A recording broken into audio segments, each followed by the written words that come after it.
একজন শক্তিশালী রাজনীতিবিদ, হাতে ক্ষমতার মশাল থাকলেও তার ব্যক্তিগত জীবনে আছে এক অন্ধকারাচ্ছন্ন সত্য। নিজের প্রভাব, প্রতিপত্তি আর মর্যাদা সবকিছুই সে তুলে দিয়েছে একজন নিষিদ্ধ পল্লীর নারীর হাতে। তাকে সঙ্গে নিয়ে রাজনীতির জটিল খেয়াল মেতে উঠেছে ক্ষমতাধর এই রাজনীতিবিদ।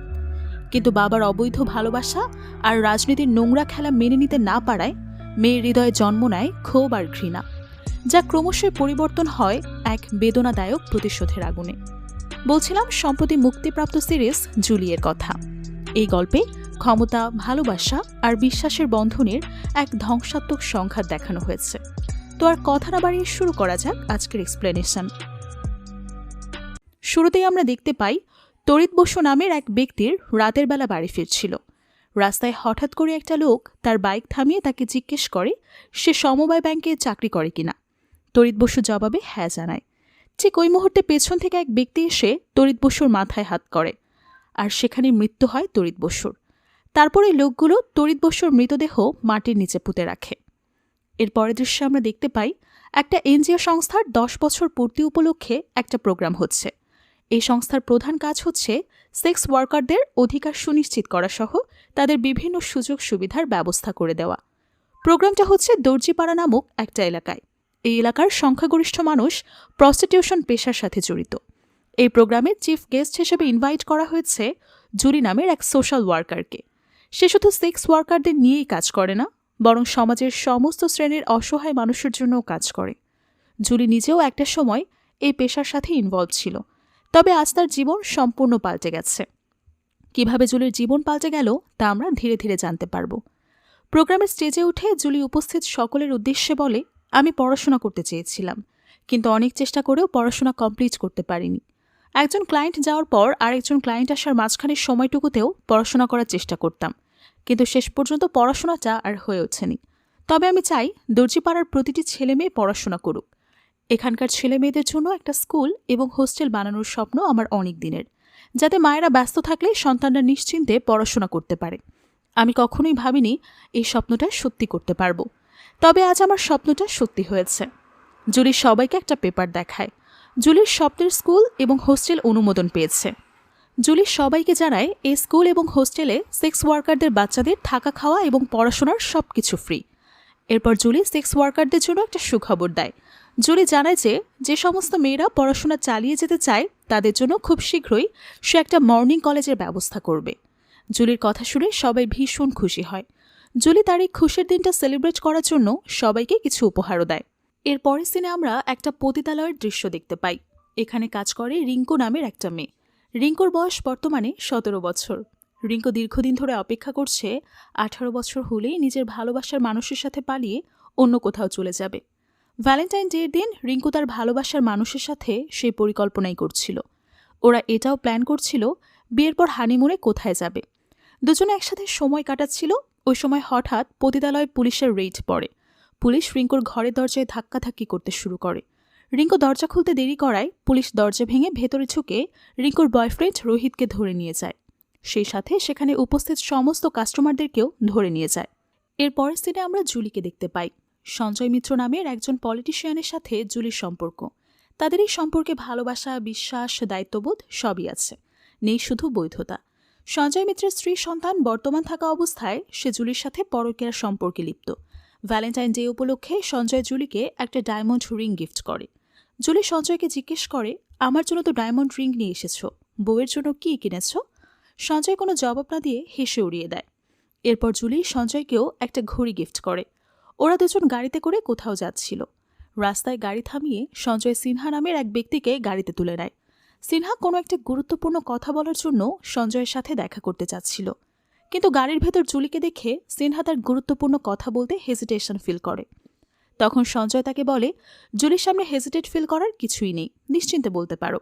তখন সিনহা বলে, বারুইপুর সমবায় ব্যাংকে পুলিশের রেইড হয়েছে, ব্যাংকের ম্যানেজারকে অ্যারেস্ট করে নিয়ে গেছে। এই নিয়ে 3 জন ব্যাংক কর্মকর্তাকে অ্যারেস্ট করেছে পুলিশ।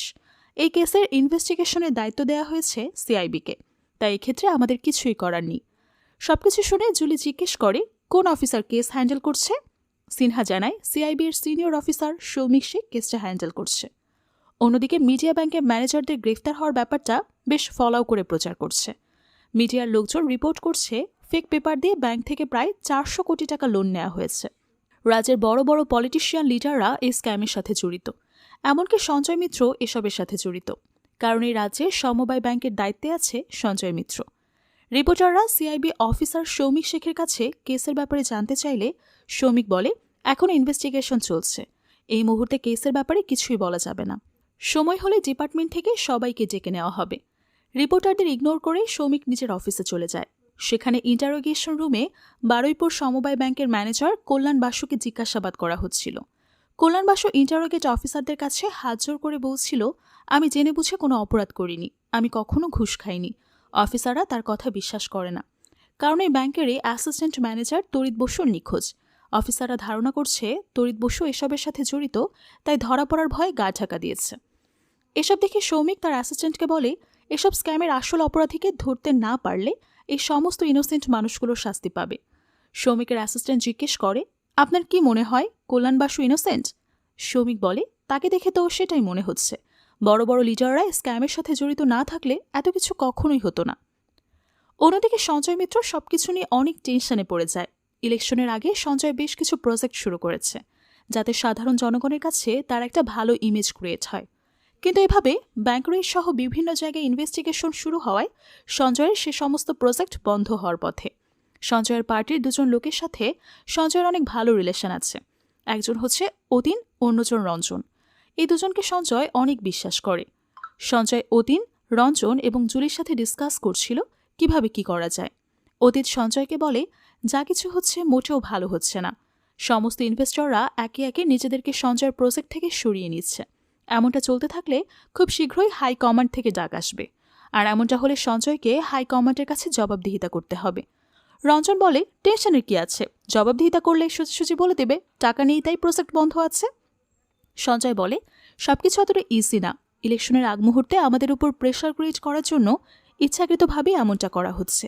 এভাবে শুধু আমাকে নয়, বরং পুরো পার্টিকে বিপদে ফেলার চেষ্টা করা হচ্ছে। তখন রঞ্জন বলে, এসব বলে তুমি নিজেকে সেফ রাখতে পারবে না। স্ক্যামের টাকার সিংহভাগ কার পকেটে গেছে সেটা আমি ভালোভাবেই জানি। পার্টির উপর আজ যে বিপদ নেমে এসেছে সেটার জন্য শুধুমাত্র তুমি দায়ী। সঞ্জয় বলে, এতদিন ধরে পার্টির ফান্ডিংয়ের দায়িত্ব আমি পালন করেছি, কখনো তো কোনো প্রবলেম হয়নি, এবার একটা প্রবলেম হয়েছে। এভাবে একে অপরকে দোষারোপ না করে আমাদের উচিত একসাথে মিলে সমস্যার সলিউশন বের করা। রঞ্জন বলে, এখন আর সমাধান করার কিছুই নেই। সিআইবি যাকে পাচ্ছে তাকেই তুলে ধরে নিয়ে যাচ্ছে, কেউ না কেউ মুখ করে সত্যি কথা বলবেই। পার্টির সবাইকে এক এক করে ধরে নিয়ে যাওয়ার আগেই আমি পার্টি থেকে রিজাইন করব। কথা বলে অনেকটা রাগ করে রঞ্জন চলে যায়। রঞ্জনকে থামানোর জন্য অতীন তার পিছে পিছে যায়। জুলি এতক্ষণ কোনো কথাই বলেনি, সে চুপচাপ একটা নিউজ পেপার দেখছিল। নিউজ পেপারে মোহিত সিদওয়ানি নামের একজন বড় বিজনেসম্যানকে নিয়ে আর্টিকেল ছাপানো হয়েছে। সবাই চলে যাওয়ার পরে জুলি সঞ্জয়কে মোহিত সিদওয়ানির ছবি দেখিয়ে বলে, ওনাকে আমি তোমার প্রজেক্টে ইনভেস্ট করার জন্য রাজি করাবো। সঞ্জয় এ ব্যাপারে ভরসা করতে পারে না, কিন্তু জুলি ওই রাতেই মোহিত সিদওয়ানির সাথে দেখা করতে চলে যায়। মোহিতকে জুলি অনেক আগে থেকেই চেনে। একসময় মোহিত জুলির ক্লায়েন্ট ছিল। জুলির আরেকটা পরিচয় হচ্ছে জুলি অনেক ভালো গান গাইতে পারে। মোহিত জুলির গান অনেক লাইক করত। আজ 10 বছর পর জুলি আবারও মোহিতের সাথে দেখা করেছে। প্রথমে সে মোহিতকে নিজের গানের সুরে বিমোহিত করেছে, এরপর সে মোহিতের সাথে রাতও কাটায়। জুলি মোহিতকে খুশি করার সর্বোচ্চ চেষ্টা করে। উদ্দেশ্য একটাই, মোহিতকে সঞ্জয়ের প্রজেক্টে ইনভেস্ট করার জন্য রাজি করানো। অন্যদিকে পুলিশ স্টেশনের একজন অফিসার রিঙ্কুর বয়ফ্রেন্ড রোহিতকে দেখে চিনতে পারে। রোহিতের বাবা একজন প্রফেসর। রোহিত ভদ্র ফ্যামিলির ছেলে, তাই পুলিশ তাকে ঠাট্টা করে বলে, বাবা প্রফেসর আর ছেলে রেড লাইট এরিয়ায় ভ্যালেন্টাইন ডে সেলিব্রেট করে। এরপর ওই অফিসার রোহিতকে বলে, তোর গার্লফ্রেন্ডকে বল 10,000 টাকা দিতে, তাহলে তোকে ছেড়ে দেব। রোহিত বলে, রিঙ্কুর কাছে এত টাকা নেই। তখন অফিসার বলে, তাহলে তোর বাবাকে বল। রোহিত অফিসারকে রিকোয়েস্ট করে যেন তার বাবাকে কিছু না জানায়। তখন অফিসার রোহিতের গালে থাপ্পড় দিয়ে বলে, তাহলে তোর বন্ধুদের বল ম্যানেজ করতে, নয়তো তোর বাবা সহ কলেজের প্রিন্সিপালকেও জানিয়ে দেব তোর অপকর্মের কথা। রোহিত বুঝতে পারে পুলিশের হাত থেকে বাঁচার কোনো উপায় নেই। হঠাৎ একটা সময় রোহিত খেয়াল করে পুলিশ স্টেশনে উপস্থিত সবাই অন্যমনস্ক হয়ে আছে। এই সুযোগটা কাজে লাগিয়ে রোহিত পুলিশ স্টেশন থেকে পালিয়ে যায়। কয়েকজন কনস্টেবল সেটা দেখতে পেয়ে রোহিতের পিছু ছুটতে শুরু করে। রোহিত পুলিশের হাত থেকে বাঁচার জন্য দ্রুত ছুটতে থাকে। ওই সময় সামনে থেকে একটা গাড়ি এসে রোহিতকে ধাক্কা দেয়, আর ওখানেই রোহিতের মৃত্যু হয়। রোহিতের মৃত্যু হয়েছে খবরটা জানার পর ভালোবাসার মানুষকে চিরতরে হারিয়ে ফেলার শোক সহ্য করতে না পেরে রিঙ্কু সুইসাইড করে। জুলি তখনও মোহিতের সাথেই ছিল। পতিতালয়ের একটা মেয়ে জুলিকে কল করে রিঙ্কুর সুইসাইডের কথা জানায়। সাথে সাথে জুলি সেখানে চলে যায়। মেয়েটা জুলিকে জানায় রোহিত এবং রিঙ্কু একে অপরকে অনেক ভালোবাসত। পুলিশের কারণে একসাথে দুটো প্রাণ অকালে ঝরে গেল। মেয়েটা জুলিকে সমস্ত ঘটনা জানায়। সবকিছু শুনে জুলি বলে, সবাইকে তৈরি হতে বলো, এক্ষুনি বেরোতে হবে। জুলি মূলত ওই মুহূর্তে সিদ্ধান্ত নিয়েছিল অকারণে দুজন মানুষের মৃত্যু এবং সেক্স ওয়ার্কারদের কাজে এভাবে বাধা দেওয়া এবং কাস্টমারদের ধরে নিয়ে গিয়ে হয়রানি করার জন্য পুলিশের বিরুদ্ধে অ্যাকশন নেবে। এরপর ফ্ল্যাশব্যাকে আমরা কয়েক বছর আগের ঘটনা দেখতে পাই। জুলির বয়স তখন 17 ছিল। সে সময় জুলি নিজ গ্রামে বাবা মায়ের সাথেই থাকত। জুলির নাম তখন জুলি ছিল না, জুলির আসল নাম হচ্ছে চন্দ্রানী। জুলি যেহেতু ভালো গান গাইতে পারে, তাই সে পাড়ার বিভিন্ন জলসায় গান গাইত। একদিন জুলি গান গেয়ে বাড়ি ফেরার পর দেখতে পায় বাড়িতে মধ্যবয়স্ক একজন লোক তার বাবার সাথে বসে গল্প করছে। এই লোক বয়সে জুলির বাবার সমান, কিন্তু সে জুলিকে বিয়ে করতে চায়। এর জন্য সে জুলির বাবাকে বিভিন্ন ধরনের লোভ দেখায়। লোকটা জুলির বাবাকে বলে, আমি তোমাকে একটা দোকান দিয়ে দেব, টাকা পয়সার জন্য তোমাকে কোনো টেনশন করতে হবে না। এরপর লোকটা জুলিকে দেখে বলে, আমাদের বাড়ির মেয়ে বগুড়া গান বাজনা দেখতে যায়, গান বাজনা করতে চায় না। আজকের পর থেকে যেন তোমাকে গান বাজনা করতে না দেখি। সামনের বছর যখন তোমার বয়স 18 হবে, তখন আমি তোমাকে বিয়ে করব। জুলি কোনো কথা না বলে চুপচাপ লোকটার কথা শুনে। এরপর লোকটা চলে যাওয়ার সময় বেশ কিছু টাকা জুলির বাবার হাতে ধরিয়ে দিয়ে যায়। সাথে জানিয়ে দেয় আগামীকাল আরও টাকা দেবে। টাকা পেয়ে জুলির লোভী বাবা মা খুবই খুশি হয়। শুধুমাত্র টাকার জন্যই তারা জুলিকে এরকম বয়স্ক একটা লোকের সাথে বিয়ে দিতে রাজি হয়েছে। এদিকে প্রেজেন্ট টাইমে জুলির সমস্ত সেক্স ওয়ার্কারদের নিয়ে পুলিশের বিরুদ্ধে আন্দোলনে নেমেছে। জুলি ওই পুলিশ অফিসারদের রিজাইনের দাবি করে বলে, ওই পুলিশ অফিসারদের জন্য দুটো নিরপরাধ মানুষের মৃত্যু হয়েছে, এর জন্য অবশ্যই তাকে শাস্তি পেতে হবে। জুলি আরও বলে, সেই ওয়ার্কারদের কাজ শ্রম আইনের আওতায় পড়লেও পুলিশ এবং প্রশাসন এই আইনের তোয়াক্কা না করে ওয়ার্কারদেরকে মিসইউজ করেছে। আমরা আমাদের কাজ শান্তিপূর্ণভাবে করতে চাই। এদিকে জুলির কথায় মোহিত সঞ্জয়ের প্রজেক্টের ইনভেস্ট করতে রাজি হয়ে যায়। সে সঞ্জয়ের সাথে দেখা করে পার্টনারশিপের ডিল ফাইনাল করে। এরপর মোহিত সঞ্জয়কে বলে, ইলেকশনের খরচ নিয়ে আপনাকে কোনো টেনশন করতে হবে না। ইলেকশনে যত টাকা পয়সা লাগে আমি দেব, তবে এর জন্য আমার একটা ফেভার লাগবে। সঞ্জয় বলে, আমি জানি কি ফেভার। আপনার ভাই বিরোধী পক্ষ থেকে ইলেকশনে দাঁড়াবে আর তাকে জিতিয়ে দিতে হবে, তাই তো? মোহিত বলে, হ্যাঁ তাই। এলাকাটা যেহেতু আপনার, এই কাজটা আপনার জন্য অনেক ইজি হবে। সঞ্জয় বলে, ব্যাপারটা সহজ কিংবা কঠিন সে বিষয় না, ব্যাপারটা হার জিতের। 15 বছর ধরে আমি এলাকাতে ইলেকশন করছি, এভাবে নিজের পরাজয় মেনে নেওয়া আমার জন্য কঠিন। তখন মোহিত বলে, ব্যাপারটা হার জিতেন না, ব্যাপারটা আপনার টিকে থাকার। যেভাবে সেন্ট্রাল এজেন্সি আপনার পেছনে লেগেছে, ওরা কোনোভাবেই আপনাকে সার্ভাইভ করতে দেবে না। তাই আমার মনে হয় জুলির প্ল্যান অনুযায়ী কাজ করা সব থেকে ভালো। আপনি এবার ইলেকশনে আমার ভাইকে জিতিয়ে দিন, এরপর আপনার পার্টি থেকে রিজাইন করেন। এমনিতে তো আপনার পার্টি এখন আপনাকে আর কোনো প্রোটেকশন দেবে না, তাই পার্টিতে না থেকে আপনি পার্লামেন্টের মেম্বার হওয়ার চেষ্টা করুন, এটাই আপনার জন্য বেটার। অন্যদিকে জুলি প্রসিকিউটরদের নিয়ে আন্দোলন চালিয়ে যায়। ওরা পুলিশ অফিসারদেরকে রিজাইনের দাবি করেছে দেখে সিআইবি অফিসার সৌমিকের অ্যাসিস্ট্যান্ট যোগিন্দর বলে, আমার তো মনে হয় সব কিছু সঞ্জয় মিত্রের ইশারায় হচ্ছে। সৌমিক বলে, আমাদের কাছে এ ব্যাপারে কোনো প্রমাণ নেই। যোগিন্দর বলে, এই লোকটাকে 2 বার ধরার চেষ্টা করেছি, কিন্তু ব্যর্থ হয়েছি। লোকটা অনেক পাওয়ারফুল। কথাটা শুনে সৌমিক বলে, সমস্ত পাওয়ারফুল লোকের একটা হোক পয়েন্ট থাকে। টিভিতে জুলির আন্দোলনের নিউজ চলছিল। সৌমিক জুলিকে দেখিয়ে বলে, এই মেয়েটার উপর ইনভেস্টিগেশন করতে হবে। সঞ্জয় মিত্রের বেশিরভাগ প্রপার্টি এবং চ্যারিটেবল ট্রাস্টে এই মেয়েটার নাম আছে। আমাদের সঞ্জয় মিত্রের সমস্ত দুর্নীতি এক্সপোজ করতে হবে। এদিকে জুলি রাতের বেলা সঞ্জয়ের কাছে যায়। অতীন এবং রঞ্জনও সে সময় সঞ্জয়ের সাথে দেখা করতে চায়। অতীন জুলিকে বলে, তুমি তো অনেক ফেমাস হয়ে গেছো, সোশ্যাল মিডিয়ায় এখন তোমাকে নিয়েই চর্চা হচ্ছে। এবার কিন্তু তোমাকে পার্টির জন্য সামনে থেকে কাজ করতে হবে। শুধুমাত্র সঞ্জয়ের পার্সোনাল স্ট্র্যাটেজি হয়ে থাকলে চলবে না। পার্টিতে জয়েন করে পার্টির জন্য এবার পুরোপুরি মাঠে নামতে হবে। জুলি বলে, আমি তো সবসময় মানুষের জন্যই কাজ করতে চাই। যখন সঠিক সময় হবে আমি পার্টির কাছেও ঝাঁপিয়ে পড়ব। মিটিং শেষে রঞ্জন এবং অতীন চলে যাওয়ার পর সঞ্জয় জুলিকে কিছু পেপার দেখিয়ে বলে, তোমার জন্য একটা সারপ্রাইজ আছে, আজ থেকে তুমি আমার অর্ধাঙ্গিনী। কথাটা শুনে সে খুশি হয়ে বলে, সত্যি সত্যি আমরা বিয়ে করছি? সঞ্জয় বলে, ওই অর্ধাঙ্গিনীর কথা বলিনি, তুমি আজ থেকে আমার ব্যবসায় আমার অর্ধাঙ্গিনী। আজ থেকে তুমি আমার ব্যবসার 25% শেয়ারের মালিক। কথাটা শুনে জুলির একটু মন খারাপ হয়। বিজনেসের শেয়ারের থেকে জুলির কাছে বিয়েটা বেশি ইম্পর্টেন্ট ছিল। সঞ্জয় সেটা একদমই বোঝে না। এরপর আমরা সৌমিককে দেখি। সৌমিক অফিস থেকে বের হওয়ার সাথে সাথে সমবায় ব্যাংকের ম্যানেজার কল্যাণ বসুর ছেলে সৌমিকের সাথে কথা বলতে আসে। কল্যাণ বসুর ছেলে মূলত সৌমিকের বন্ধু।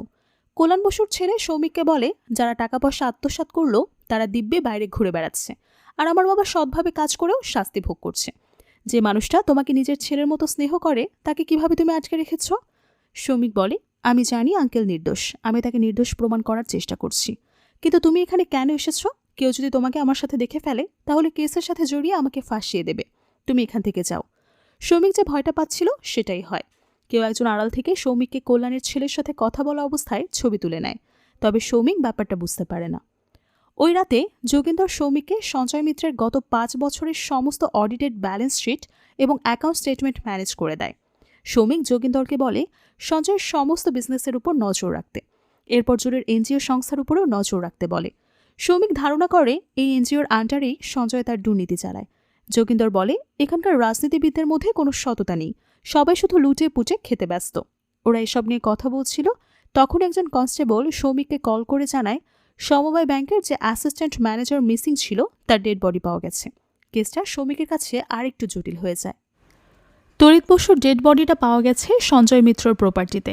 অনেকদিন ধরেই পুলিশ সঞ্জয়কে ধরার সুযোগ খুঁজছিল, তাই এবার আর সুযোগ হাতছাড়া না করে সঞ্জয়কে অ্যারেস্ট করে নিয়ে যায় সিআইবি।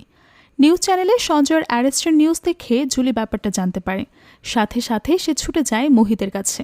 জুলি মোহিতকে বলে, যেভাবেই হোক সঞ্জয়কে বাঁচাতে হবে। মোহিত বলে, এটা আর সম্ভব না, সঞ্জয়ের চিন্তা বাদ দিয়ে তুমি বরং নিজেকে সেফ রাখো। জুলি বলে, তোমার সাথে ডিল হয়েছিল তুমি সঞ্জয়কে প্রোটেকশন দেবে, তোমাকে প্রোটেকশন দিতেই হবে। অন্যদিকে সৌমিক তড়িৎ বসুর ছবি দেখে সঞ্জয়কে জিজ্ঞেস করে চেনে কিনা। সঞ্জয় সরাসরি বলে দেয় না। সৌমিক বিরক্ত হয়ে বলে, আপনার প্রপার্টিতে ডেড বডি পাওয়া গেছে আর আপনি চেনেন না, সেটা কিভাবে হয়? সঞ্জয় একটু প্যানিক করতে করতে বলে, কি বলতে চান আপনি? আমি লোকটাকে খুন করে আমার নিজের প্রপার্টিতে পুঁতে রেখেছি? দীর্ঘ সময় ধরে সঞ্জয়ের ইন্টারোগেশন চলতে থাকে। এদিকে সঞ্জয়ের অ্যারেস্ট হবার খবর শুনে সঞ্জয়ের একমাত্র মেয়ে রেশমি দেশে ফিরে এসেছে। দীর্ঘদিন ধরে সে বিদেশে ছিল। তাকে রিসিভ করতে এয়ারপোর্টে গিয়েছিল রঞ্জন।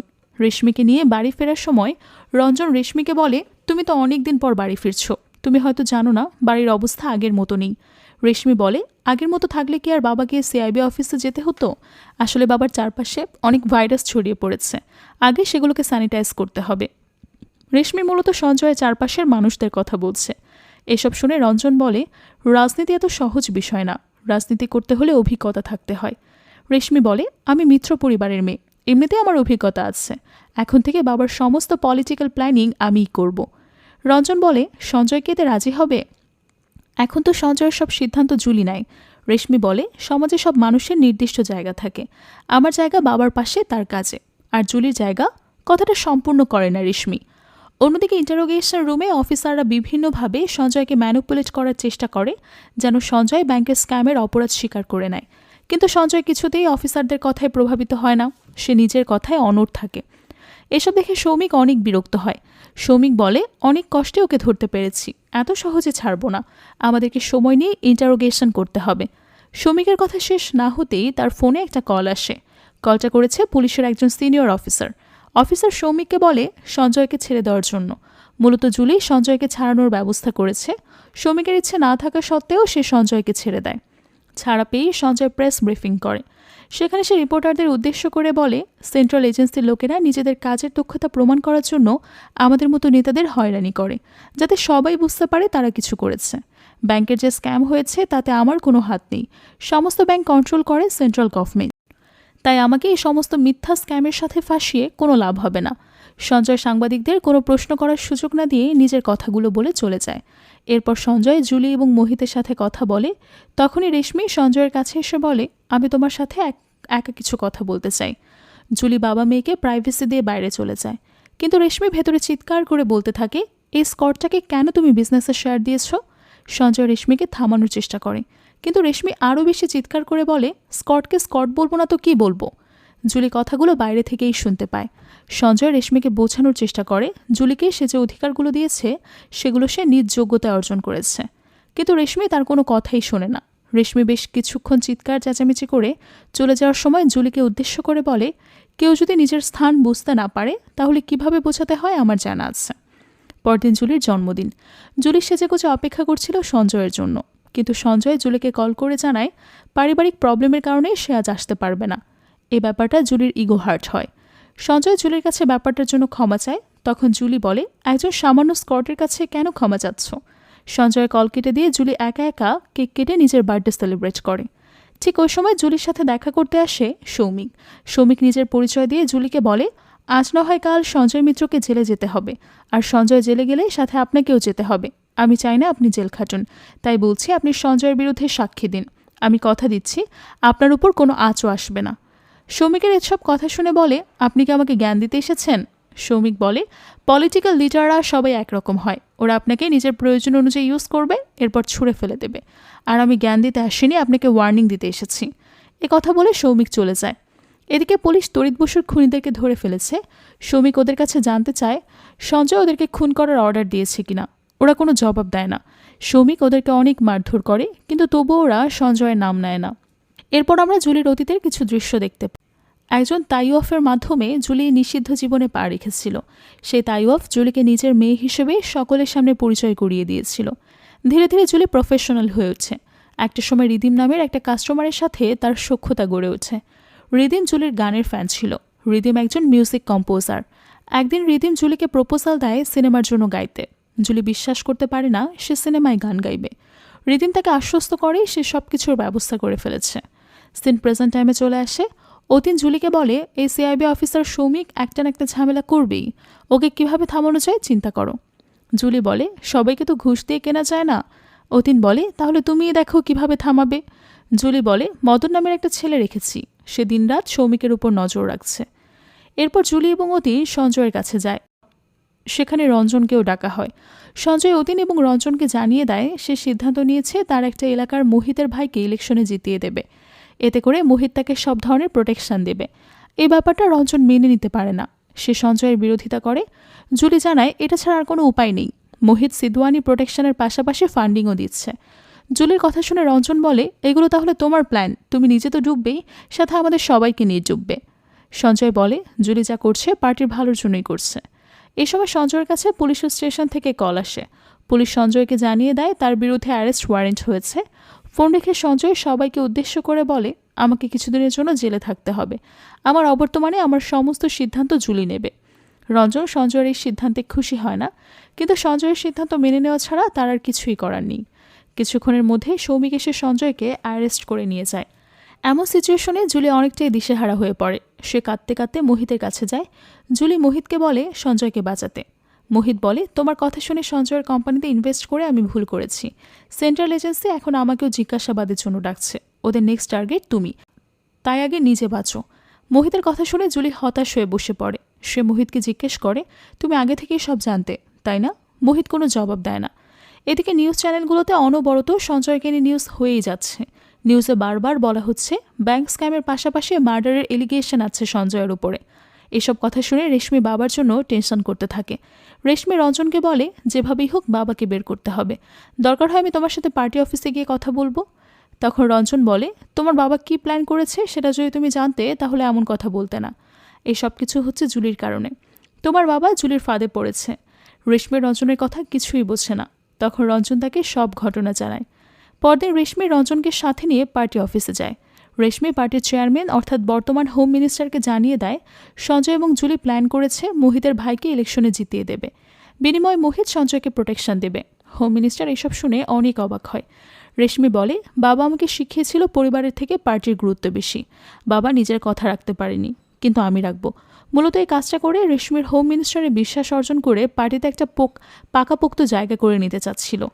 অন্যদিকে ইন্টারোগেশন রুমে সৌমিক তড়িৎ বসুর ডেড বডি নিয়ে সঞ্জয়কে জিজ্ঞাসাবাদ করলে সঞ্জয় আবারও অস্বীকার করে বলে এ ব্যাপারে কিছুই জানে না। এতে সৌমিক অনেক রেগে যায়। এখানে ফ্ল্যাশব্যাকে দেখানো হয় ব্যাংকের টাকা স্ক্যাম করার কাজে সঞ্জয় তড়িৎ বসুকে ব্যবহার করতে চায়। তড়িৎ বসুকে মোটা অঙ্কের টাকা অফার করার পরেও সে রাজি হয় না।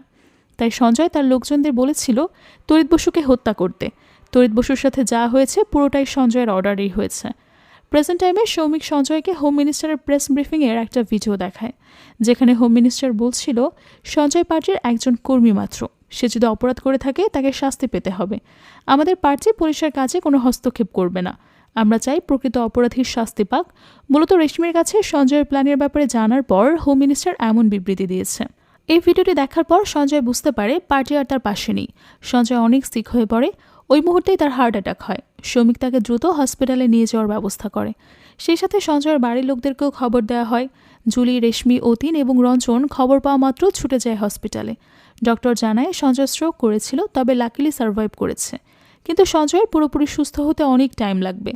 সঞ্জয় ঠিক আছে জানার পর একে একে রেশমি, রঞ্জন এবং অতীন যার যার বাড়িতে আসে। শুধুমাত্র জুলি সঞ্জয়কে একা ফেলে যেতে পারে না। সৌমিক জুলিকে জিজ্ঞেস করে, বাড়ি ফিরে যাচ্ছ না কেন? জুলি কোনো জবাব দেয় না। কিছুক্ষণ পর জুলি সৌমিককে বলে, আমার এনজিও একটা হেল্প অর্গানাইজেশন। অনিচ্ছাকৃত প্রস্টিটিউশন পেশার সাথে জড়িয়ে পড়া মেয়েদেরকে আমরা উদ্ধার করি। 7 দিন ধরে দুটো মেয়েকে খুঁজে পাওয়া যাচ্ছে না। যদি সম্ভব হয় মেয়ে দুটোকে খুঁজে দিন। জুলি সৌমিককে মেয়েগুলোর ছবি দেখায়। সৌমিক জুলিকে পার্সোনাল নম্বর দিয়ে সেখানে মেয়েদের ডিটেলস পাঠাতে বলে। অন্যদিকে হোম মিনিস্টার সিদ্ধান্ত নেয় সঞ্জয়ের পর সঞ্জয়ের জায়গায় তার মেয়ে রেশমিকে ক্যান্ডিডেট বানাবে। এটা জানতে পেরে অতীন তাকে বলে, রেশমি নতুন মুখ, কেউ তাকে চেনে না। হোম মিনিস্টার বলে, তাহলে ওই বাইজিটাকে সঞ্জয়ের জায়গায় দাঁড় করাবে নাকি, যে পার্টির সাথে এত বড় বিশ্বাসঘাতকতা করেছে? অতীন বলে, ওর যা করেছে পার্টির ভালোর জন্যই করেছে। মোহিত ফান্ডিং না করলে আমাদের পার্টি ইলেকশনের প্রচারণা করতে পারত না। ইলেকশনের কয়েকদিন বাকি। জুলির পপুলারিটি অনেক। জুলিকে দাঁড় করালে জুলি অনেক ভোট পাবে। আমাদের হাতে ক্ষমতা আসলে এলাকা আমাদের কন্ট্রোলে থাকবে। এখানে ইগো বাদ দিয়ে ইলেকশনের কথা চিন্তা করা উচিত। এই মুহূর্তে একমাত্র জুলি আমাদের ট্রাম্প কার্ড।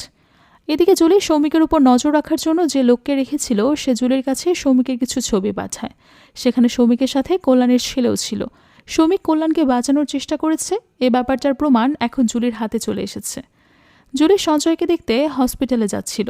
ওই সময় অতীন জুলিকে কল করে জানায়, সঞ্জয়ের শরীরের অবস্থা যেহেতু ভালো না, তাই সঞ্জয়ের অবর্তমানে সঞ্জয়ের দায়িত্ব জুলিকেই পালন করতে হবে।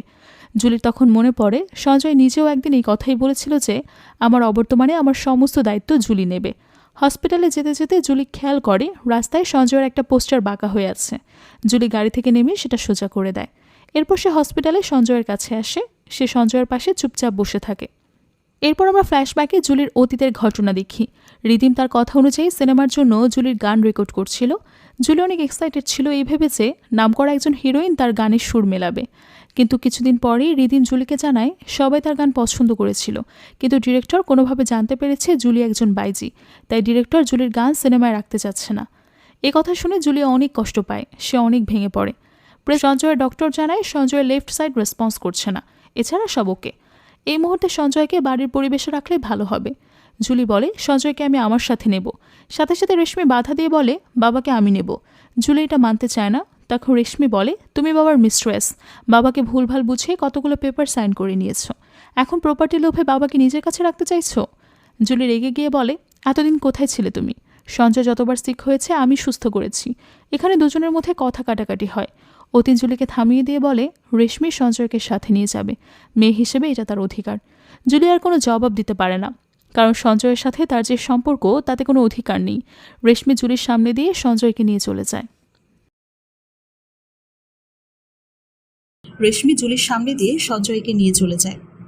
ওই সময় জুলির ফোনে একটা কল আসে।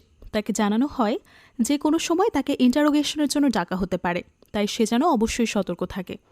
পরদিন সত্যি জুলিকে ইন্টারোগেশনের জন্য ডাকা হয়। সৌমিক তার সহকর্মীদের সামনেই জুলির কাছে সঞ্জয়ের ইলিগ্যাল ফান্ডিং এবং ট্রানজ্যাকশনের সম্পর্কে জানতে চায়, কিন্তু জুলি মুখ খোলে না। এরপর যখন সৌমিকের সহকর্মীরা রুম থেকে বের হয়ে যায়, তখন সৌমিক আবারও তাকে জিজ্ঞেস করে, ম্যাম, আপনি যেটা জানেন সত্যি সত্যি বলুন, না হলে আমরা আপনাকে অ্যারেস্ট করতে বাধ্য হব। তখন জুলি তাকে রিকোয়েস্ট করে বলে যে সৌমিক যেন তাকে ম্যাম না বলে, নাম ধরে ডাকে, এবং যাতে তাকে তুমি করে বলে। সৌমিক তার কথা একটু অপ্রস্তুত হয় ঠিকই, তবে জুলির কথা মতোই কাজ করে। তখন জুলি খুব নরম কণ্ঠে বলে, দেখো, কোম্পানিতে 25% পার্টনারশিপ আছে বলেই আমি কিন্তু কোম্পানির মালিক হয়ে যাইনি। আর আমার মতো একটা মেয়েকে যে সঞ্জয়ের মতো মানুষ তার সব গোপন তথ্য জানাবে না, সেটা অন্তত তুমি ভালো করেই জানো। আমি তো তার পরিবারের কেউ না, তার ওয়াইফও না, তবে আমিও চাই সত্যিটা সামনে আসুক। তার জন্য আমি সবভাবে সাহায্য করার চেষ্টা করব। তখন সৌমিক বলে, আমি বিশ্বাস করি তুমি ক্রিমিনাল না, তাই আশা করব কোনো ক্রিমিনালকে হেল্পও করবে না। সেটা শুনে জুলি বলে, ঠিক যেমনভাবে তুমি বিশ্বাস করো যে তোমার কল্যাণ কাকু ক্রিমিনাল না। জুলির মুখে এই কথা শুনে সৌমিক ভীষণ ঘাবড়ে যায়। সে বুঝে গিয়েছিল জুলি তার হাড়ির খবর জেনে এসেছে। তাই সে জুলিকে জিজ্ঞেস করে, তুমি কল্যাণ কাকুর ব্যাপারে কিভাবে জানলে? তুমি কি আমাকে ভয় দেখাচ্ছ? জুলি তখন একটু হেসে বলে, না, তোমার মতো একজন ডাইনামিক অফিসারকে ভয় দেখানোর সাহস আমার নেই। শুধু এতটুকুই বলবো, অনেকেই সিচুয়েশনের শিকার হয়ে অন্যায়ের সাথে জড়িয়ে পড়ে, যেমন তোমার কল্যাণ কাকু। সেও যেমন কোনো ক্রিমিনাল না, আমিও কোনো ক্রিমিনাল না। এ কথা শুনে সৌমিক আর কিছুই বলার সুযোগ পায় না, আর জুলিও তার হাত থেকে ছাড়া পেয়ে যায়। পরদিন জুলি যখন স্কুলের বাচ্চাদেরকে গান শেখাচ্ছিল, সেই মুহূর্তে সৌমিক ওই হারিয়ে যাওয়া মেয়ে দুটোকে নিয়ে সেখানে প্রেজেন্ট হয়। মেয়ে দুটোকে দেখে জুলি ভীষণ খুশি হয়। সেখানকার পরিবেশ, বাচ্চাদের মুখের হাসি দেখে সৌমিক একটু অবাক হয়। একজন যৌনকর্মীর চিন্তাধারাও যে এতটা উচ্চ হতে পারে, সেটা হয়তো সে উপলব্ধি করতে পারেনি। তো মেয়েগুলোকে ফিরিয়ে দেওয়াতে জুলি তাকে ধন্যবাদ জানায় এবং সৌমিক তার কাছ থেকে বিদায় নিয়ে সেখান থেকে চলে যায়। সে রাতে সুলাইমান নামের ছেলেটা লুকিয়ে লুকিয়ে রেশমিদের কলেজের হোস্টেলে ঢোকে। কিছু একটা লুকিয়ে রেখে সেখান থেকে বেরিয়ে জুলিকে জানিয়ে দেয় কাজ হয়ে গেছে। জুলি সেটা শুনে বেশ খুশি হয়। পরদিন সকাল হতে না হতেই জানা যায় হোস্টেল থেকে অবৈধ ড্রাগ উদ্ধার করা হয়েছে। ব্যাপারটা আগুনের মতো মিডিয়াতে ছড়িয়ে পড়ে। সবাই ভাবে এই সব কিছুর পেছনে ছাত্র গ্রুপের সভাপতি রেশমির হাত রয়েছে। ব্যাপারটা জেনে রেশমি বেচারি যেন আকাশ থেকে পড়ে। সে বুঝে গিয়েছিল এই কাজ জুলি ছাড়া আর কারো না। তাই সে রেগে মেগে জুলিকে ফোন করে জিজ্ঞেস করে, তোমার কি আমার পেছনে লাগা ছাড়া আর কোনো কাজ নেই? সে বিভিন্নভাবে জুলিকে হুমকি ধামকি দেওয়ার চেষ্টা করে, কিন্তু জুলি তার কথায় পাত্তা না দিয়ে তার মুখের উপর ফোনটা কেটে দেয়। এটা দেখে রেশমির রাগ আরও কয়েক গুণ বেড়ে যায়। ওদিকে জুলি সে সময় টিভি দেখছিল। তখনই হঠাৎ টিভিতে একজনের গান শুনে সে একেবারে থমকে যায়। লোকটার কেউ না, জুলির এক্স বয়ফ্রেন্ড রিদিম। এত বছর পর তাকে দেখে জুলির অতীতের সব কথা মনে পড়ে যায়। সেসব মনে করে বেচারি ওয়াশরুমে গিয়ে হাউমাউ করে কাঁদতে থাকে। এরই মাঝে তার হেল্পিং হ্যান্ড মেয়েটা তাকে জানায় ওদিন ফোন করে তাকে দ্রুত পার্টি অফিসে পৌঁছাতে বলেছে। জুলি তখন তাড়াহুড়ো করে রেডি হয়ে চলে যায় পার্টি অফিসে। সেখানে যাওয়ার পর অতীন তাকে হোম মিনিস্টারের সাথে আলাপ আলোচনা করিয়ে দেয়। সিআইবি এর সামনে জুলি সবকিছু খুব ভালোভাবে সামলে নেয়। সেটা দেখে হোম মিনিস্টার তার উপর ইমপ্রেস হয়ে যায় এবং তাকেই ইলেকশনের সিট দিতে রাজি হয়ে যায়। সেটা শুনে জুলি তো ভীষণ খুশি, কিন্তু তার খুশি বেশিক্ষণ থাকে না। হঠাৎ মিডিয়াতে সঞ্জয়ের মৃত্যুর নিউজ ছড়িয়ে পড়াতে সবাই হতবাক হয়ে যায়। জুলি তো নিজের কানকেই বিশ্বাস করতে পারে না। খবরটা পেয়ে পার্টি অফিসের সবাই দৌড়ে চলে যায় সঞ্জয়ের বাড়িতে। শুধু জুলি যেতে পারে না। যাবেই বা কোন মুখে, তার তো কোনো অধিকার নেই। তবে সঞ্জয়ের শেষকৃত্যের সময় সে আর নিজেকে ধরে রাখতে পারে না। সে দৌড়ে চলে যায় সঞ্জয়ের বাড়িতে। তাকে দেখে রেশমি কিছু বলতেই যাবে, তখন জুলি নিজেই তার কাছে হাত জোর করে ক্ষমা চায়, যাতে সেই মুহূর্তে আর কোনো সিন ক্রিয়েট না করে। সেটা দেখে রঞ্জন সৌমিককে থামিয়ে দেয়। সঞ্জয়ের মৃত্যুতে জুলি একেবারে ভেঙে পড়েছে। তার কেউ কিছু না জানলেও সে তো জানে সে সঞ্জয়কে কতটা ভালোবাসে। সঞ্জয়ের সাথে তার কাটানো সব সুন্দর মুহূর্তগুলো চোখের সামনে ভাসে তার। প্রথম দিন থেকেই সঞ্জয়কে নানাভাবে সাহায্য করে আসছে সে। তার বিচক্ষণতা দেখেই সঞ্জয় তার প্রেমে পড়ে। পরদিন ইলেকশনের ব্যানার ছাপানোর জন্য জুলিকে ছবি তুলতে নিয়ে যাওয়া হয়। ছবি তোলা শেষে ওদিন তাকে জানায় তাদের পার্টির নতুন থিম সং জুলিকে গাইতে হবে। সেটা শুনে জুলি একটু ঘাবড়ে যায়। বহু বছর আগেই তো গান গাওয়া ছেড়ে দিয়েছে সে, এখন সে কিভাবে গান গাবে? এটা নিয়ে তার খুব টেনশন হয়। তবে অতীন তাকে স্পষ্ট জানিয়ে দেয় গানটা তাকেই গাইতে হবে। তার জন্য মুম্বাইয়ের বেস্ট মিউজিক ডিরেক্টরকে দিয়ে কম্পোজিশন করানো হচ্ছে। জুলি তখন আর কথা না বাড়িয়ে তার কথা মেনে নেয়। এদিকে রেশমি একটা প্রেস ব্রিফিংয়ে বলে, সিআইবির লোকেরাই আমার বাবার মৃত্যুর জন্য দায়ী। সে অসুস্থ জেনেও তারা আমার বাবাকে মানসিকভাবে অত্যাচার করেছে। এই কারণেই আমার বাবা মারা গেছে। তার বিরুদ্ধে করা সব অভিযোগ মিথ্যে। যদি সেটা না হতো তাহলে আজ পর্যন্ত কোনো প্রমাণ পাওয়া গেল না কেন? আপনারা তো সবই বোঝেন আমার বাবা মারা যাওয়াতে কার কার ফায়দা হতে পারে। এগুলো সবই রাজনৈতিক ষড়যন্ত্র। তখন রিপোর্টাররা তাকে জিজ্ঞেস করে, বাবার চলে যাওয়ার পর সেই চেয়ারে তো আপনার বসার কথা, কিন্তু এখন সে চেয়ারে বসতে যাচ্ছে জুলি। এটা নিয়ে আপনার কোনো আক্ষেপ নেই? রেশমি বলে, না, আমি ক্ষমতার জন্য না, মানুষের সেবা করার জন্য রাজনীতিতে এসেছি। তবে তার মনে কী চলছিল সেটা তো আমরা ভালোভাবেই জানি। বাড়ি ফিরে সে এক মনে কিছু একটা ভাবে। এর মাঝে হোম মিনিস্টার আসে তার সাথে দেখা করার জন্য। রেশমি তখন তাকে জিজ্ঞেস করে, জেঠু, ক্যান্ডিডেটের নাম যখন সিলেক্ট করছিল আমার কথা কি একবারও তোমার মনে পড়েনি? তখন মিনিস্টার বলে, দেখো, ফ্যামিলি রিলেশন আর পলিটিক্সকে কখনো মিস করতে হয় না। যাকে যেখানে মানায় তার সেখানেই থাকা উচিত। কথাটা শুনে রেশমির একটু খারাপ লাগে। তাহলে কি সে এমএলএ হওয়ার যোগ্য না? তখন মিনিস্টার বলে, জুলি হয়তো তোমার মতো পড়াশোনা জানে না বা ভালো ব্যাকগ্রাউন্ড নেই, তবে ওর মধ্যে আলাদা একটা কারিশমা আছে। ও সবকিছু খুব ভালোভাবে হ্যান্ডেল করতে পারে। তাছাড়া ওর পপুলারিটিও অনেক, যেটা এই মুহূর্তে ইলেকশনে জয়লাভ করার জন্য আমাদের প্রয়োজন। তাই তোমাকেও বলবো তুমি ওকে সাপোর্ট করো।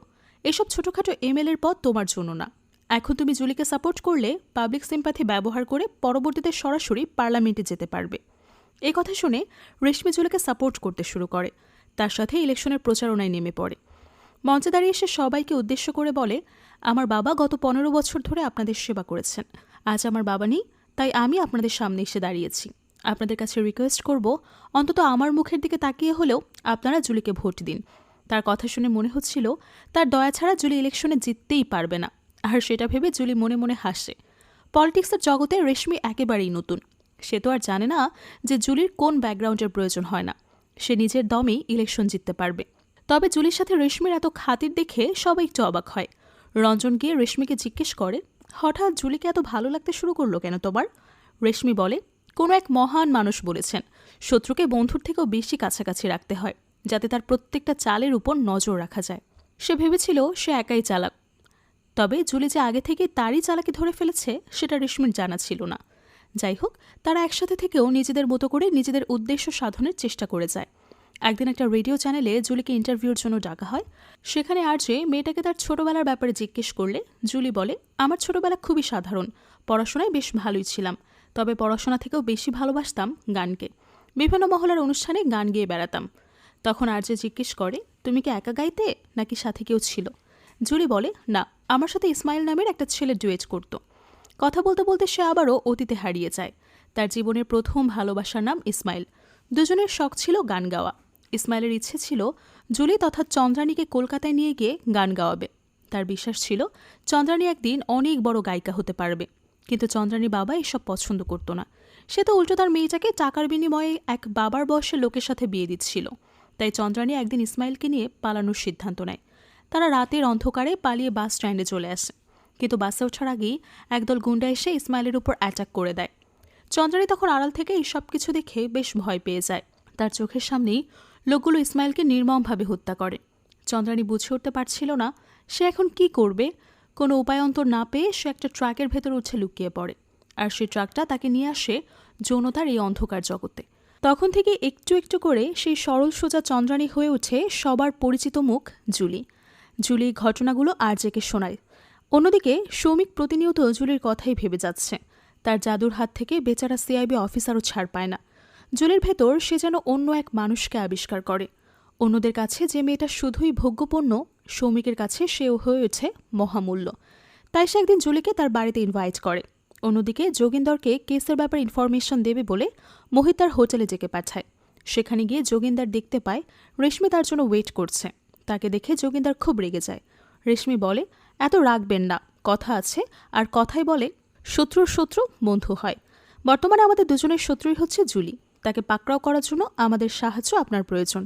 সেটা শুনে যোগেন্দর একটু শান্ত হয়। ততক্ষণে জুলি হন্তদন্ত হয়ে সৌমিকের বাড়িতে আসছে। এভাবে হঠাৎ করে বাড়িতে ডাকাতে জুলি একটু অবাক হয়ে যায়। তখন সৌমিক তাকে ভেতরে নিয়ে গিয়ে তার ছোট্ট মেয়ে রায়ের সাথে পরিচয় করে দেয়। সে সাথে জানায় রায়ের স্কুলের একটা প্রোগ্রামে রায় গান গাইতে চায়, কিন্তু তাকে প্র্যাকটিস করানোর মতো কেউ নেই। আগে সৌমিকের বোন রায়কে প্র্যাকটিস করাতো, তবে এখন সে ইউএসএ আছে। সেটা শুনে জুলি খুশি মনে রায়কে প্র্যাকটিস করানোতে ব্যস্ত হয়ে পড়ে। প্র্যাকটিস শেষে মেয়েকে ঘুম পাড়িয়ে দিয়ে সৌমিক এসে জুলির সাথে গল্প করতে শুরু করে। তখন কথায় কথায় জুলি তাকে রায়ের মায়ের ব্যাপারে জিজ্ঞেস করলে সৌমিক জানায় রায়ের মায়ের সাথে তার কয়েক বছর আগেই ডিভোর্স হয়েছে। এখন শুধু সে আর রায় একসাথে থাকে। সে সেখানে টুকটাক আড্ডা দিয়ে জুলি বাড়িতে ফিরে আসে। পরদিন অতীন জুলিকে তার অফিসে ডেকে পাঠায় গানের কম্পোজিশনের জন্য। সেখানে গিয়ে জুলি জানতে পারে সে ফেমাস মিউজিক ডিরেক্টর আর কেউ না, বরং রিদিম ছিল। তাকে দেখে জুলির মুখটা কালো হয়ে যায়। রিদিম সেটা বুঝতে পেরে তাকে চা কফি অফার করে, কিন্তু জুলি কোনো ইন্টারেস্টে দেখায় না। এরপর যখন তাকে মিউজিক শোনানো হয় তখন জুলি মুখের উপর বলে দেয় তার কম্পোজিশন পছন্দ হয়নি। সেটা শুনে অতীন অবাক হয়ে বলে, তুমি কি বলছো? ইনি মুম্বাইয়ের সেরা মিউজিক ডিরেক্টর, অনেকগুলো অ্যাওয়ার্ড পেয়েছে। তবে সেসবে পাত্তা না দিয়ে জুলি বলে, সেগুলো আমার দেখার দরকার নেই, কম্পোজিশন পছন্দ না হলে আমি গাইতে পারবো না। রিদিম তখন বুঝতে পারে কম্পোজিশন নিয়ে জুলির কোনো সমস্যা নেই, আর তার সমস্যা হচ্ছে রিদিমকে নিয়ে। তাই সে বলে, আপনি টেনশন করবেন না, আপনি বলুন কোথায় কোথায় আপনার সমস্যা মনে হচ্ছে, সেগুলো ঠিক করে দেব। তাদের চেহারার ভাবভাব দেখে অতীন জিজ্ঞেস করে, তোমরা কি একে অপরকে চেনো? সেটা শুনে জুলির অতীতের কথা মনে পড়ে। জুলি রিদিমকে অনেক ভালোবাসত, আর সেও জুলিকে নিজের থেকে বেশি ভালোবাসত। তাই সেদিন ওই মিউজিক ডিরেক্টর জুলিকে নিয়ে আজে বাজে কথা বলাতে সে ওই ডিরেক্টরের সাথে কাজ করাই বন্ধ করে দেয়। এরপর জুলি কাছে এসে বলে, দেখো, একদিন আমি নিজে অনেক বড় মিউজিক ডিরেক্টর হব, তখন আমি শুধু তোমাকে নিয়ে গান বানাবো, তোমাকে অনেক বড় শিল্পী হতে দেখা আমার স্বপ্ন। আর সেই স্বপ্নের কথা শুনে জুলিও স্বপ্ন দেখতে শুরু করে। তবে শুধু স্বপ্ন দেখলেই তো হবে না, তার জন্য প্রয়োজন মোটা অঙ্কের টাকা। কিন্তু রিদিম তো আর তার কাজ ছেড়ে দিয়েছে, তাহলে সে টাকা কোথায় পাবে? যে কারণে রিদিমের স্বপ্ন পূরণের জন্য জুলি তার জমানোর সব টাকা তার হাতে তুলে দেয়। সেটা দেখে রিদিম ইমোশনাল হয়ে পড়ে। সে জুলিকে বলে, আমাকে বিয়ে করবে? আমি তোমাকে এখানে নিয়ে গিয়ে একটা নতুন সংসার সাজাতে চাই। জুলি সেটা শুনে ভীষণ খুশি হয়। তাদের প্ল্যান ছিল দুজন মিলে মুম্বাই গিয়ে তাদের স্বপ্ন সফলের কাজ করবে। সেই প্ল্যান অনুযায়ী জুলি তার জামাকাপড় গোছাতে শুরু করে। ভীষণ খুশি সে। কিন্তু ঠিক সেই মুহূর্তে একজন এসে তাকে জানায় রিদিম তাকে ফেলেই গতরাতে মুম্বাই চলে গেছে। জুলিকে একটাবার জানানোর প্রয়োজনও মনে করেনি। এটা শুনে জুলির মন ভেঙে যায়। তারপর থেকে তাদের আর কখনো দেখা হয়নি, কথাও হয়নি। যাই হোক, সেখান থেকে ফেরার পর সৌমিক জুলির সাথে দেখা করতে আসে। এসে তাকে বলে, আমার একটা সাহায্যের প্রয়োজন। জুলি জিজ্ঞেস করে, কী সাহায্য? তখন সে অনেক বলে, আমি অনেক ছোটবেলায় আমার বাবা মাকে হারিয়েছি। তারপর থেকে অঙ্কিত এবং তার পরিবার আমাকে আগলে রেখেছে। আমি জানি কল্যাণ কাকু কোনো দোষ করেনি, কিন্তু সেটা প্রমাণ করার কোনো উপায় নেই। তখন জুলি একটু অবাক হয়ে বলে, এক্ষেত্রে আমি কিভাবে হেল্প করতে পারি? সৌমিক বলে, এখানে যেহেতু পলিটিশিয়ানরা জড়িত, পলিটিক্যাল সাপোর্ট ছাড়া আমি কিছুই করতে পারছি না। তাই আমি চাই তুমি কোনোভাবে কল্যাণ কাকুর ব্যাপারটা ম্যানেজ করতে আমাকে একটু হেল্প করো।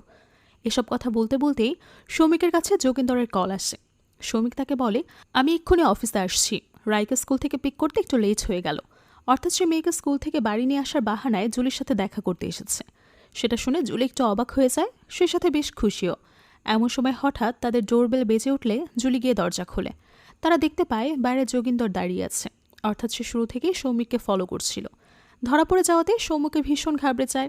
এদিকে যোগেন্দর নিশ্চিত হয়ে যায় যে সৌমিক হয়তো ঘুষ খেয়ে জুলিদেরকে সাহায্য করছে। তখন সৌমিক তাকে বোঝানোর চেষ্টা করে যে সে ভুল ভাবছে।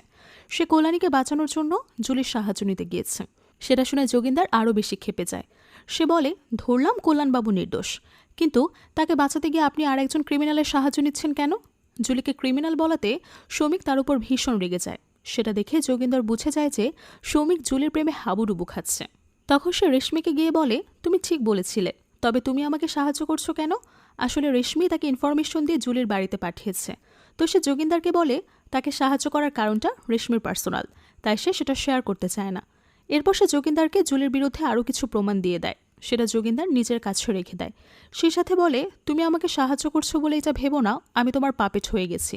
তোমার বিরুদ্ধে কোনো ইনফরমেশন পেলে তোমাকেও ছেড়ে কথা বলবো না, কারণ আমি সৌমিক না। এরপর জুলি হঠাৎ খবর পায় যে মোহিত ইলেকশনের সব ফান্ডিং বন্ধ করে দিয়েছে। তাই সে সরাসরি মোহিতের সাথে দেখা করতে চলে যায়। সেখানে গেলে মোহিত বলে, সঞ্জয় চলে যাওয়ার পরপরই তো তোমার নতুন আরেকটা বয়ফ্রেন্ড তৈরি হয়েছে। জুলি বুঝে যায় সৌমিকের কারণেই মোহিত এই কাজটা করছে। তাই সে বলে, ঈশ্বর আমাকে অনেক বড় একটা মন দিয়েছে, সেখানে অনেকগুলো ঘর আছে, তাই প্রত্যেক ঘরে এক একজন থাকে, কিন্তু তোমার তাতে সমস্যা হচ্ছে কোথায়? মোহিত বলে, দেখো আমি একজন বিজনেসম্যান, তাই যেখানে আমি কোনো প্রফিট পাই না সেখানে কোনো ইনভেস্ট করি না। তুমি জুলি ফান্ডিং চাও, তাহলে তোমাকে আমার সাথে থাকতে হবে। এমনিতেও তোমার একজন না একজন পুরুষ তো লাগেই, তো সেটা আমাকে বানাও। তার কথা শুনে জুলি ভীষণ কষ্ট পায়। যৌনকর্মী হলেও সঞ্জয় বা সৌমিক কারোর সাথে তার সম্পর্কটা দেহভিত্তিক না। তাই সে রাগের মাথায় মোহিতকে বলে দেয়, তোমার টাকা আমার লাগবে না, আমারটা আমি নিজেই বুঝবো। সে রাতে সৌমিক মাতাল অবস্থায় পৌঁছে যায় জুলির কাছে। সে কোনোদিন কোনো রকম অন্যায় করেনি, কিন্তু আজ কোনো দোষ না করেই তাকে অপরাধী বানানো হচ্ছে, তাকে করাপ্টেড বলা হচ্ছে, যেটা সৌমিক মানতে পারে না। তখন জুলি তাকে বুঝিয়ে শুনিয়ে শান্ত করে। এরই মাঝে অঙ্কিত তাকে ফোন করলে সে ফোনটা রিসিভ করে না। চারদিকের ফ্রাস্ট্রেশনে কথা বলার আগ্রহ হারিয়ে ফেলেছে সে। এদিকে জুলির প্রতি তার একটা দুর্বলতা আগে থেকেই ছিল, তাই সৌমিক নিজেকে আটকাতে পারে না, জুলির সাথে ইন্টিমেট হয়ে যায়। অন্যদিকে রাতে একজন কনস্টেবল কল্যাণকে খাবার দিতে গিয়ে দেখে সে মৃত অবস্থায় সেখানে আছে। তার মুখ থেকে ফেনা বের হচ্ছে। দেখেই বোঝা যাচ্ছিল তাকে কেউ বিষ দিয়েছে। কিন্তু প্রশ্ন হচ্ছে, জেলে পুলিশের তত্ত্বাবধান থাকা সত্ত্বেও তার এই অবস্থা কিভাবে হলো? পোস্টমর্টেমে জানা যায় ফিনাইল খেয়ে সুইসাইড করেছে সে। এটা নিয়ে অঙ্কিত ভীষণ রেগে যায়। সে সৌমিককে গিয়ে বলে, তুমি থাকতে এসব কি করে হলো? এরা বলছে উনি ফিনাইল খেয়ে সুইসাইড করছে। যে লোকটা কালকে জামিনে বেরোবে সে আজ কেন সুইসাইড করবে? সৌমিক চুপচাপ তার কথা শুনে। বলার মতো কিছুই তার ছিল না। এমনিতেই কেসের কোনো কুলকিনারা করতে পারছে না, তার উপর আবার জুলির সাথে সম্পর্কটা নিয়ে ডিপার্টমেন্ট এবং মিডিয়াতে তোলপাড় চলছে। তাই ডিপার্টমেন্ট থেকে তাকে সাসপেন্ড করে দেওয়ার অর্ডার আসে। সৌমিক তার বসকে বোঝায় যে এসব ঘটনার সাথে তার ব্যক্তিগত সম্পর্কে কোনো কানেকশন নেই, তবে বস তার কথা মানতে চায় না। অবশ্য সৌমিক সবসময় সৎ এবং নিষ্ঠাবান অফিসার হিসেবেই পরিচিত, তাই তার বস তাকে শেষবারের মতো একটা সুযোগ দেয়। তাকে একদিনের সময় দিয়ে বলে, এই একদিনের মধ্যেই জুলিকে অ্যারেস্ট করতে পারো, তাহলে আমি মিডিয়াকে বলে দেব তুমি আন্ডার কভার অপারেশন করেছিলে, তাই জুলির সাথে সখ্যতা তৈরি করেছ। চাকরি এবং কেসের স্বার্থে সৌমিকের সেটা মেনে নেওয়া ছাড়া আর কোনো উপায় থাকে না। এমন সময় যোগেন্দর এসে তাকে জুলি এবং মোহিতের কিছু ছবি দেখায় আর বলে, আমি জানি আপনি ভালো মানুষ, ইচ্ছাকৃত কোনো ক্রিমিনালকে সাহায্য করছেন না, কিন্তু জুলিকে আপনি যেরকম মনে করেন সে তেমন না, সে মোহিতের সাথে হাত মিলিয়ে আপনাকে ফাঁসিয়েছে। ছবিগুলো দেখে সৌমিকের মাথায় রক্ত উঠে যায়। সে তৎক্ষণাৎ জুলিকে গিয়ে ওই ছবি দেখিয়ে জিজ্ঞেস করে, এর কোনো এক্সপ্লেনেশন তোমার কাছে আছে? জুলি সেটা দেখে একটু হতবম্ব হয়ে যায়। কিছু বলার আগেই সৌমিক তাকে অ্যারেস্ট করে নিয়ে আসে থানায়। জুলি তখন তাকে বোঝানোর চেষ্টা করে সে ভুল বুঝছে, মোহিত তার বিজনেস পার্টনার, তাই সে মোহিতের সাথে দেখা করতে গিয়েছিল। কিন্তু সৌমিক তার কোনো কথাই বিশ্বাস করে না। তাকে বলতে থাকে, এই সব কিছু তোমার প্ল্যান, তুমি ওদের সাথে কাঁধে কাঁধ মিলিয়ে ইলিগেল পলিটিক্স চালাচ্ছ, তুমিও সঞ্জয়ের মতোই একজন। কথাগুলো শুনে জুলি ভীষণ কষ্ট পায়। সে ভাবতেও পারেনি সৌমিক তাকে কখনো এইসব কথা বলবে, তাই সে বুক ভরা অভিমানে একেবারে চুপ হয়ে যায়। এদিকে জুলি গ্রেফতার হওয়াতে পার্টির লোকেরা টেনশনে পড়ে যায়। তখন রঞ্জন জুলির জায়গাটা রেশমিকে দিয়ে দেওয়ার প্রস্তাব জানালে সবাই বাধ্য হয়ে সেটা মেনে নেয়, কারণ জুলির পর একমাত্র রেশমি সেই জায়গাটা নিতে পারে। এরপর একটা প্রেস কনফারেন্সে তারা জানিয়ে দেয় তারা কোনো অপরাধীকে সাপোর্ট করে না এবং করবেও না। তখন রেশমি সুযোগ পেয়ে মিডিয়াকে বলে, আমার বাবা বিপদে পড়া অসহায় মেয়েদেরকে সাহায্য করত, জুলিও তাদের মধ্যে একজন। তাকে যৌনপল্লী থেকে উঠিয়ে এনে সমাজে একটা ভালো পরিচয় দিয়েছে আমার বাবা। জুলিকে সাহায্য করার জন্য নিজের বিজনেস পার্টনারও বানিয়েছে, কিন্তু জুলি আমার বাবার সরলতার সুযোগ নিয়ে দিনের পর দিন দুর্নীতি করেছে, ওই একমাত্র কালপ্রিট। ওদিকে সৌমিক জেলের সিসিটিভি ফুটেজ চেক করলে জানতে পারে ওই সময়টাতে সিসিটিভি ক্যামেরা বন্ধ ছিল। এদিকে পোস্টমর্টেম থেকে বোঝা যায় এটা সুইসাইড না বরং মার্ডার। তখন যোগেন্দর তাকে জিজ্ঞেস করে, কে করতে পারে এটা, জুলি? সৌমিক বলে, না, জুলি আর যাই হোক মার্ডার করতে পারে না। তখন যোগেন্দার বলে, কল্যাণ মরে যাওয়াতে কার কি লাভ হতে পারে? সৌমিক বলে, কার লাভ হবে সেটা জানি না, তবে উনি বেঁচে থাকলে কার ক্ষতি হবে সেটা আমি খুব ভালো করেই জানি। এরপর সে প্রত্যেকটা বিষয় আরও ভালোভাবে যাচাই বাছাই করতে শুরু করে। এরই মাঝে একজন লেডি কনস্টেবল জুলিকে কাপড়ে মুড়িয়ে একটা মোবাইল দিয়ে যায়, যেটা কিনা তাকে সোলাইমান পাঠিয়েছিল। সেখানে একটা ভিডিও দেখে জুলির মাথায় আকাশ ভেঙে পড়ে। তখন জানা যায় সেই রাতে সোলাইমান শুধুমাত্র কলেজের ড্রাগ শোয় রাখেনি, সাথে সঞ্জয়ের রুমে একটা ছোট্ট ক্যামেরা লুকিয়ে রেখেছিল। এখন সে ক্যামেরায় কী ধরা পড়েছে তা আমরা একটু পরে জানতে পারবো। তো সবকিছু অ্যানালাইসিস করে সৌমিক বুঝে যায় কল্যাণের মার্ডারের সাথে জুলির অ্যারেস্ট হওয়াটা কোনো না কোনোভাবে কানেক্টেড, অর্থাৎ তাকে কেউ ফাঁসিয়েছে। যে কারণে সৌমিক নিজের ভুল বুঝতে পেরে জুলির কাছে গিয়ে ক্ষমা চায়। এরই মাঝে পুলিশ সঞ্জয়ের মৃত্যুর ব্যাপারে একটা প্রমাণ খুঁজে পায়, আর সে প্রমাণ যাচাইয়ের জন্য পরদিন ভোর হতে না হতেই যোগিন্দার পৌঁছে যায় রেশমির কাছে। তাকে থানায় নিয়ে যাওয়ার পর আসল রহস্য সামনে আসে। মূলত পাওয়ারের নেশায় আর জুলির উপর প্রতিশোধ নেওয়ার জন্যই রেশমি নিজেই তার বাবাকে বালিশ চাপা দিয়ে খুন করে, আর এই জিনিসটা রেকর্ড হয় জুলির লুকিয়ে রাখা ওই ক্যামেরাতে। গতদিন সোলাইমানের পাঠানো ফোনে মূলত জুলি এই ভিডিওটাই দেখেছিল, তবে সে বিষয়টা সৌমিককে না জানিয়ে লোকাল পুলিশকে জানায় এবং লোকাল পুলিশ থেকে ভিডিওটা সৌমিকদের হাতে আসে। শুধু তাই না, কল্যাণকে সরিয়ে ফেলাটাও তার এবং রঞ্জনের প্ল্যান ছিল, যাতে সে জেল থেকে বেরিয়ে সঞ্জয়ের দুর্নীতির ব্যাপারে মুখ না খুলতে পারে। সবশেষে আসল অন্যায়কারীরা ধরা পড়ে যায় এবং তাদের শাস্তির ব্যবস্থা করা হয়, আর গল্পটাও এখানেই শেষ হয়ে যায়। পাওয়ারের নেশা যে মানুষকে পাগল বানিয়ে দেয়, তাদেরকে রক্তের সম্পর্ক ভুলিয়ে দেয়, সেটা আজকের গল্পে আবারও প্রমাণিত হলো। গল্পটা আপনাদের কাছে কেমন লেগেছে সেটা অবশ্যই আমাদের জানাবেন। দেখা হবে পরের ভিডিওতে। আজকের মতো বিদায় নিচ্ছি।